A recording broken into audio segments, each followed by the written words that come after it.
It is Monday, the 15th day of April 2024. Hello there and welcome from me, Rukidi Edward Kijanangoma, to UBC Lunchtime Bulletin. We're coming to you live online and on air from Broadcast House here on Nile Avenue. Now, the Public Accounts Committee of Parliament has postponed their oversight tour to Lubowa International Specialized Hospital to the 26th of April 2024. The chairperson, PAC, Muhammad Mwanga Chivumbi, says it was a unanimous decision by members after they received a letter written by the Chief Operating Officer of the site from the Permanent Secretary, Ministry of Health, Dr. Diana Atwine, that the meeting be delayed up to the date beyond the 22nd of April. Take a watch. That Parliament would want to pay site visit to Lubowa construction site on 15th, which is today, April 2024 at 9 a.m. Now, Mr. Charles Biaruhanga, who is the Chief Operating Officer, wrote back to the PS on the 12th. That means the day next, and informed her that as you are aware, they commenced full-scale construction on February 14th, and the project site is covered under the necessary construction or risks policy, which must be complied with to ensure health and safety of all persons on site. And in order to facilitate our visit, they needed the name of all the persons, which we complied with and furnished them, to procure personal protective gears. You know, they use the prunex, the gumboots, and the cape. They also needed shoes. Of course, that is gumboots. And therefore, they will not be able, but also that the project coordinating team was out of the country on the project-related work. And they requested that the meeting be delayed, be postponed to a date after 22nd. PS also wrote to the committee, wrote to me, and informed me of those happenings and attached those letters. And we had a discussion on Friday, and the committee took a decision that since their request is to 22nd and thereafter, we will wait. I mean, it's just 1 week away. We will wait, but still press ahead and go to Lubowa, because they have now said they are ready. We'll go on 22nd. So we have since rearranged this trip, hopefully to Friday next week, if all goes well, at 9, and we will go to Lubowa. And news just in, and it's rather sad news. And the former Minister of State for Foreign Affairs, Dr. Martin Jerome Okech Alikere, is dead. The Ugandan dental surgeon, businessman, entrepreneur, and community leader has died at the age of 96. He has been a senior advisor to the President of Uganda and has sat on the board of directors of nearly 40 Ugandan companies. He has been the Chancellor of Victoria University, Uganda, a private institution.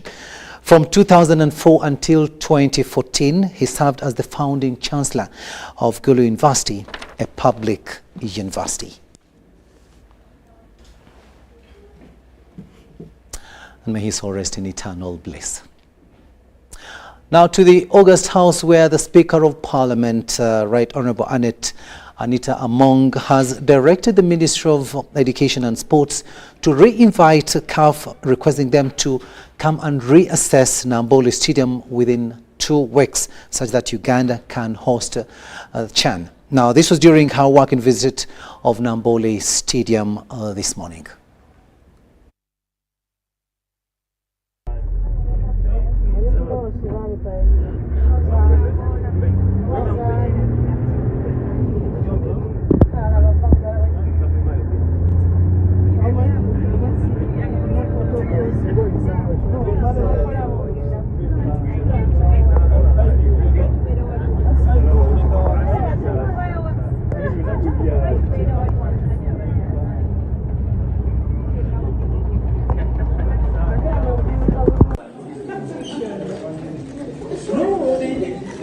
They wanted before. But this next time when they come, let them speak up. We go down. We are passing here to enter there. We are you now. Now you no longer have to sit there anymore. Now me who can be sitting here. There, President. Where is the cleaner? Hello, where are you, Janice? Where is it? You can sit here, take a picture. Find a photo here.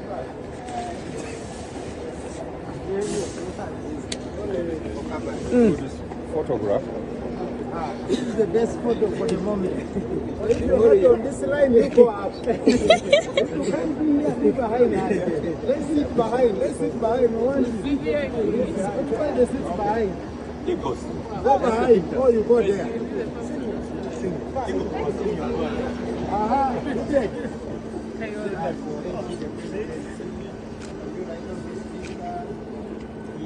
Then down. That one, you know, get that one.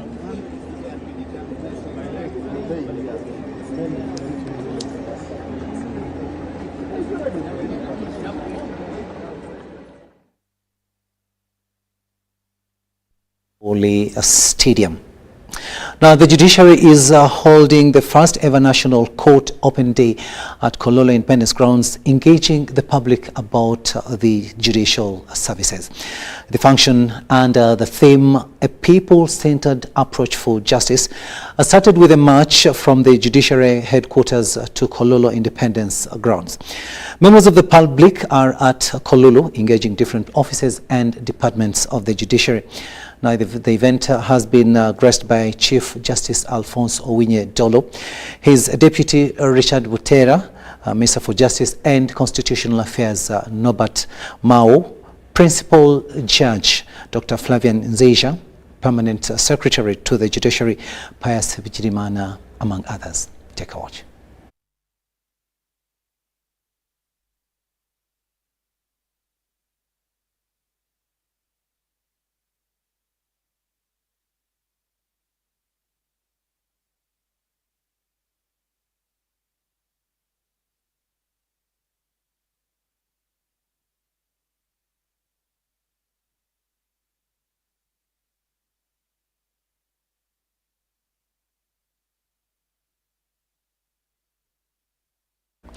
Now, the Ministry of Lands, Housing and Urban Development will this week launch the first National Physical Development Plan.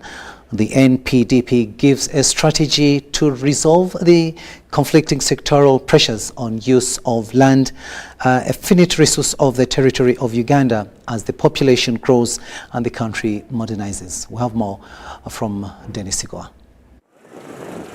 The National Physical Development Plan limits itself to the physical components of national development planning and avails itself as a tool for consideration of the spatial alongside the other economic and social aspects of development planning.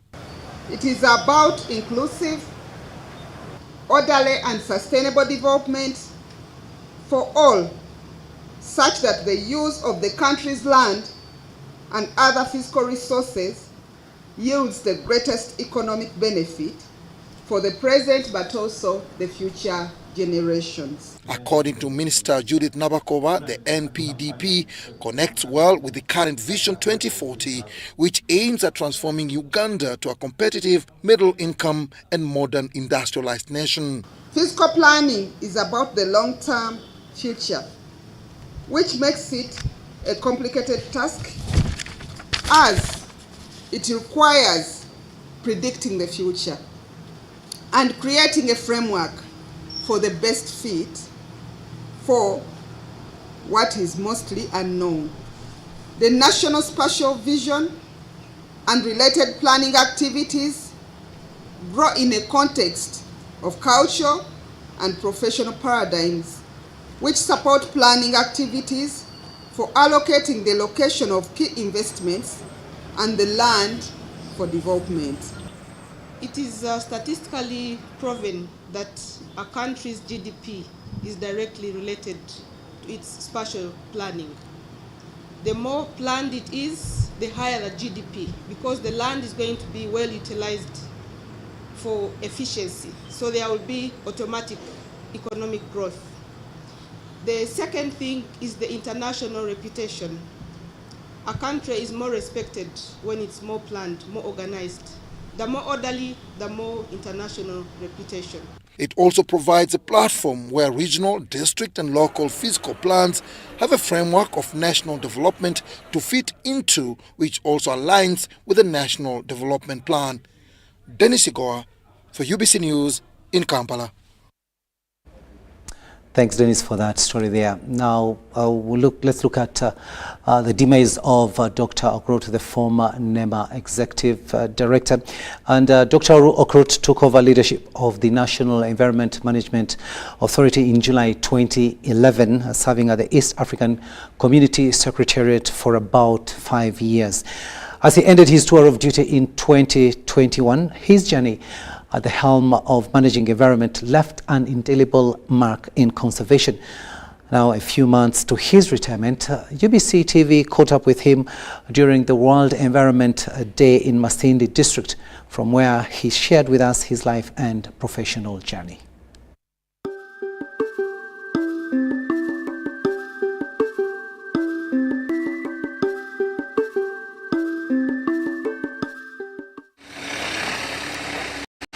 The last 10 years of managing environment in Uganda have been synonymous with the name Dr. Tom Okurut.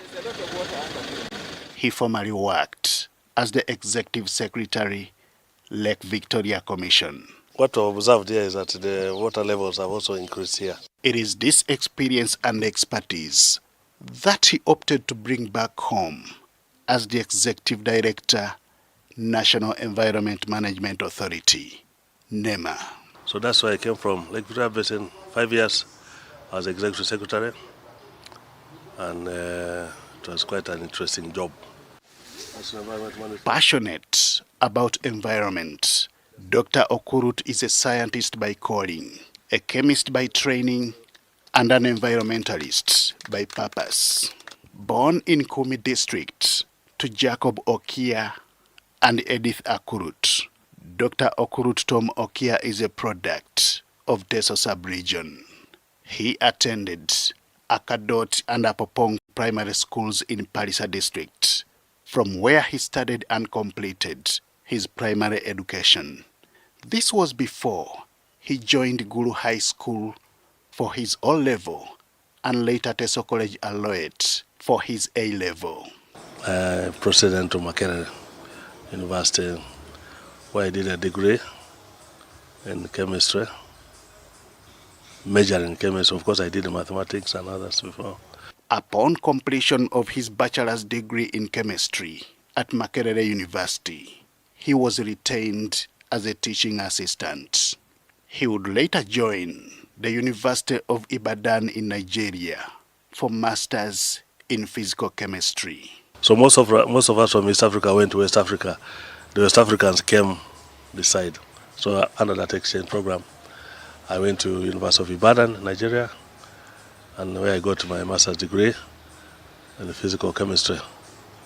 A good degree as such at that time. So of course I came back to teach at Makerere. He has since established himself as an icon in environmental matters, now being at the helm of NEMA. His passion for wetland restoration has earned him both friends and enemies.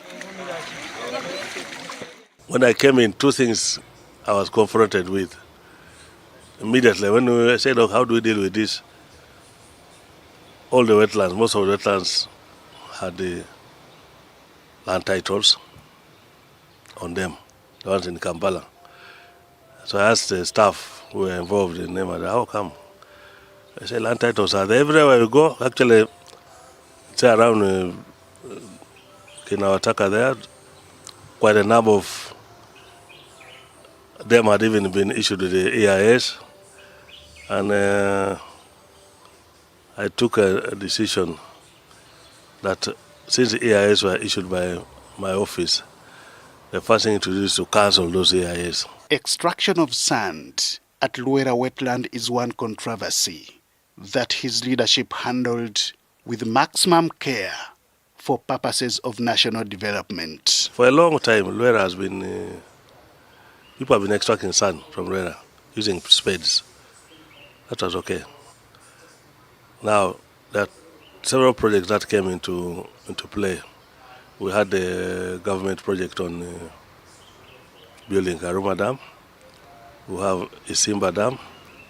We have the Nile Bridge and those expressways that were being built. All those required high quality sand. As a field man, he loves paying attention to details. This is how rice growing was permitted at Luera wetland in Lukaya on Masaka Road. Despite resistance from some players, the venture has paid out, employing many Ugandans and rendering the land useful. Truly, those who know that place very before knew that that place was characterized by very poor soils. Actually, it had these mounds of ant-hills. So not actually, it wasn't, basically it only got water when there was flooding. Ordinarily, it was just for grazing, cattle grazing. Even that, it was just dust.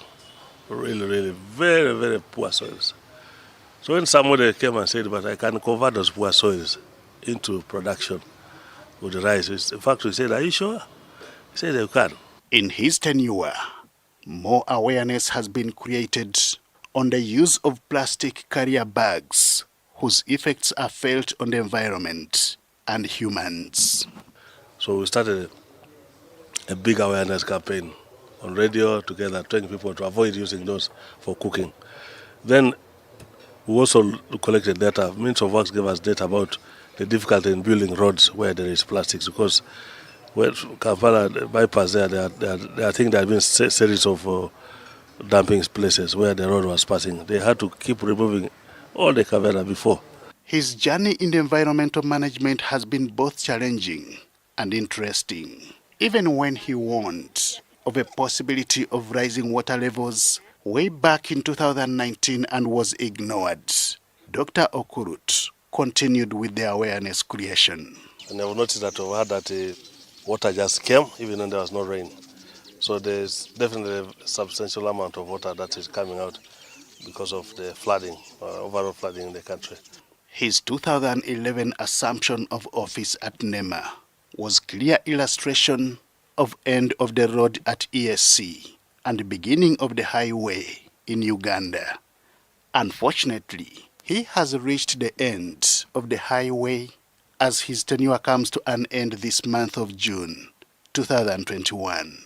But as he exits, this is one of the things he expects his successor to look into. We have argued, but have not been very, very successful.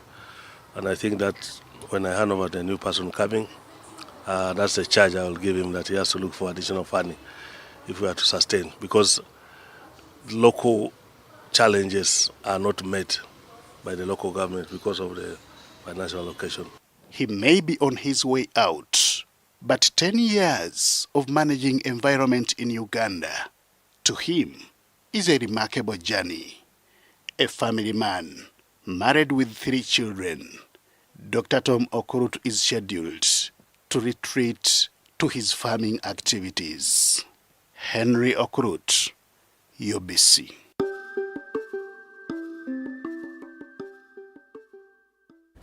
We'll now take a short break and return with the latest in business. Stay with us.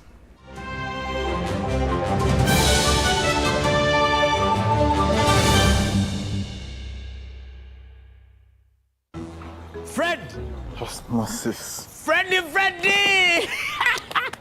Fred Dollar! My boss, CEO Inojo, the general of generals, the conqueror of conquerors, the first and the final, the sky above the skies, the promised land, the terms and the conditions, the international king crocodile, the source of the Osmosis. Nile. I don't have money today. Just take a polite loan of 200k to stock on my shop.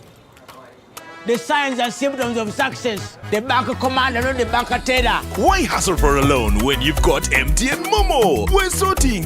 Use the Momo app or dial *165*5# for all quick loans. Choose from the different loan options from our partners and get one that works for you. Together, we're unstoppable. Tekero popokisi, ministry la ngaleo, ngisa kapa kina ikise kato, neja asidu ekere, lueka radio pet, kede ngunu ikara kaisa kanyape lo Apollo, kanwa yuwari kesi koto mamusuja, lo idoso ikina konye, arebonati yellow fever, aikisio ne kato, nesideja ikino district na kaisa kanyanuuni, agori ikino Uganda, Kwapenat, Kampala, Buganda, Teso, Ankole kede Karamoja, aikisio ne kato, eraina titai, ido iduma kinijo, adeki shanwa apugan, agori ikino Uganda nweli moritai, aikisio ne kato, ngese jaikin, aare, kito na kanyauni, olapalo iwongonet, okarlo iluku miara kaisaran wongon, ekatolo, ngese yuara, iswamai, mamuda itata chojo adi pesan, itigogo ngiterio ngetela ngaleo kwa pukere, World Health Organization, kede ministry la ngaleo, aisirare tena, ngese yanga untije ministry la ngaleo, kedaga ngatanelo munitiko gavi. Ebisera by'okuzaayo abaana mu masomero tebiteekwa kukaluubiriza n'akatono. Eno kusimba nnyiriri mpanvu, kano kalipagano kabidduka. Simanya kuzunga na banka siripsi. Kati osobola okusasula school fees z'omwana wo ate n'okola n'ebirala ntoko ku ssimu ye ey'omu ngalo. Ekikola kyangu nnyo. Nyiga bunyizi *855*8 ogoberera ebikulagiriddwa oba okozese app ya MTN Momo. Ate kati okola ki olwaleero? MTN Mobile Money Uganda Limited erungamizibwa banka enkulu ya Uganda.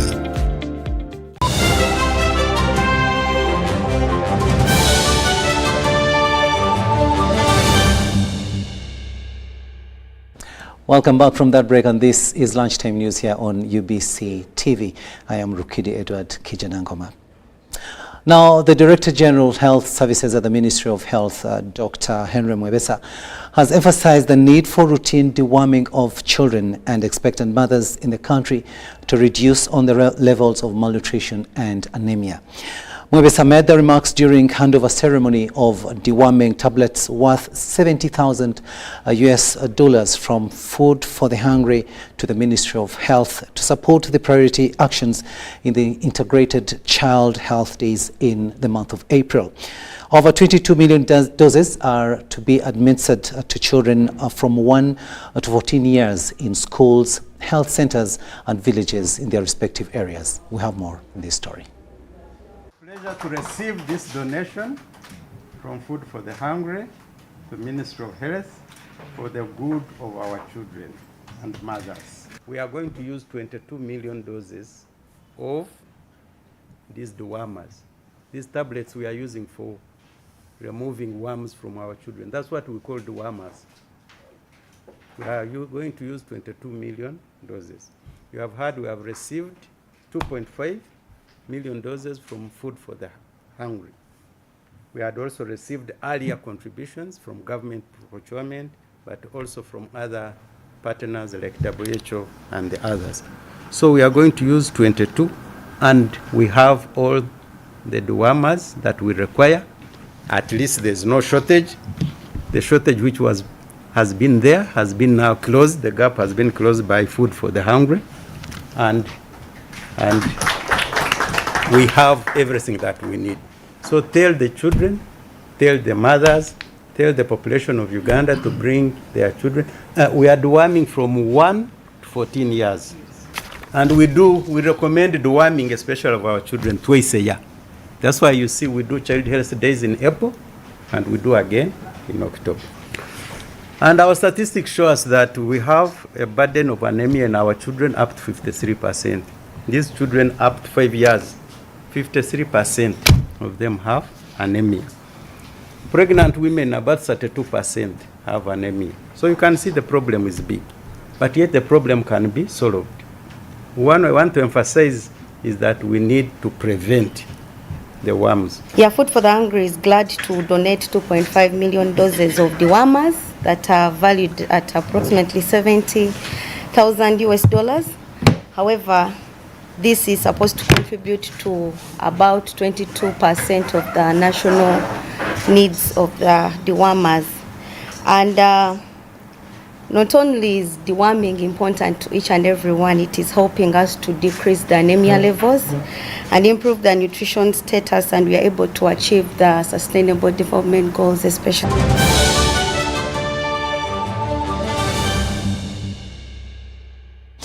Welcome back. Let's talk business now, and we look at Emyooga funds, where Kibale RDC Ngalia Godwin Kasigwa has ordered district commercial and production officers together with Kibale Police to ensure recovery of 60% of the 1.2 billion shillings Emyooga funds disbursed to the district. In an evaluation and monitoring meeting held at Wamiramira Sub-County Headquarters, Angalia disclosed that only 36.5% of that money has been recovered as revolving funds from over 2,000 beneficiaries of Emyooga funds in 36 circles dealing in crop, animal husbandry and other enterprises. Serial defaulters. There are those defaulters who have never paid anything. Those are the defaulters we shall begin with, so that we can clean the process of implementation of Emyooga. Secondly, in Kibale we have coffee farmers.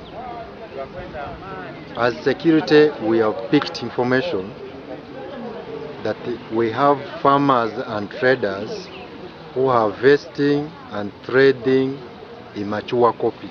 Reluctant of paying back the money, they always say that the government has given us. It is a thanksgiving from the government for voting.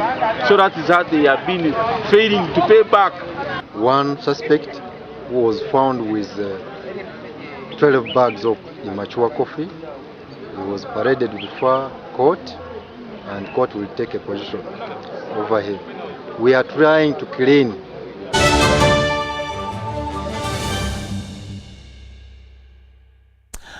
An item on international news now, and the United States and Israel say they achieved a spectacular defeat over an Iranian aerial attack that sent 300 munitions, and that is more than 100 of them ballistic missiles, to Israel on Saturday.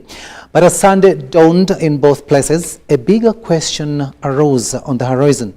What happens next in this 6-month conflict that threatens to envelop the Middle East? Take a watch. Israel, an abject failure, with 99% of missiles intercepted before they could hit. U.S. President Joe Biden cut short a weekend trip to his home state of Delaware to return to the White House Saturday, where he spent hours on the phone with world leaders or in meetings in the Situation Room. White House officials also told reporters that Washington does not back an Israeli counterattack. The Biden administration stressed one point on Sunday. The president has made it clear we do not seek a war with Iran. As daylight dawned, Israeli leaders sought to focus on what this attack means for solidarity against Iran, which backs the militant groups that struck Israel on October 7th and sent the region spiraling into violence. We have an opportunity here to establish a strategic alliance against this serious threat from Iran, which threatens to put nuclear explosives on the heads of these missiles. This thing could be a very serious threat. The U.S., Israel, and its allies stand shoulder to shoulder to defend against this threat. Tehran vowed to retaliate for the suspected Israeli strike on the Iranian consulate in Damascus earlier this month. And Iran's ambassador to the United Nations argued Sunday that the consulate strike justified Iran's response. He stressed that Iran doesn't seek conflict with the U.S., but ended his speech with a warning. However, if the U.S. initiate military operation against Iran, its citizen, or its security and interest, Iran will use its inherent right to respond proportionately. I thank you. Although Israelis expected this, it was still a harrowing night, many said the next day. Nobody knew what to expect. Everybody was home waiting. So it was totally new experience. Eventually, people were very relieved because the attack was blocked. The big question before Prime Minister Benjamin Netanyahu is how Israel will respond. And I think Israel, in the way it's calculating how it will respond from now on, it also sees some opportunities for reversing the negative trend in its image within the West, given what happened yesterday and the restraint that is now projecting in responding to that. As world leaders mull what's next, for the Palestinian families caught in the middle of this brutal conflict that has consumed Gaza, the question could not be more urgent. Anita Powell, VOA News, Washington.